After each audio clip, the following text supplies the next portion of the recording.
Des associations de la société civile burundaise demandent au président Pierre Nkurunziza de s'abstenir de briguer un troisième mandat. Regroupées au sein du collectif Campagne citoyenne Halte au troisième mandat, elles souhaitent ainsi prévenir de nouvelles violences dans le pays.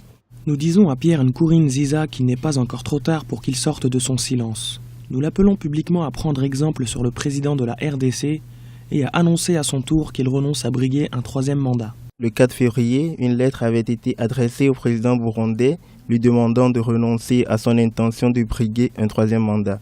Faute de réponse, le collectif a choisi de sortir sur la place publique pour se faire entendre ce mercredi 11 février. Les observateurs s'inquiètent déjà de la tournure que prennent les événements. Le collectif des associations du Burundi qui demande au président Nkurunziza de ne pas se présenter pour un troisième mandat qui n'est pas prévu par la Constitution et d'ailleurs qui est contre les accords d'Arusha, répond en fait à une volonté populaire. On sait déjà qu'il y a l'archevêque Ntamwana qui avait demandé que le président ne se présente pas. Il y a beaucoup de voix qui, notamment au niveau de la communauté internationale, qui disent que le président Nkurunziza ne doit pas se présenter. Donc, il y a ce problème au niveau politique burundais. Et les associations au Burundi sont d'une importance capitale et même plus que les partis politiques, ce qui fait que, comme au Burkina Faso, ces associations peuvent organiser des manifestations qui peuvent dégénérer parce que le pouvoir utilise la police qui est assez violente.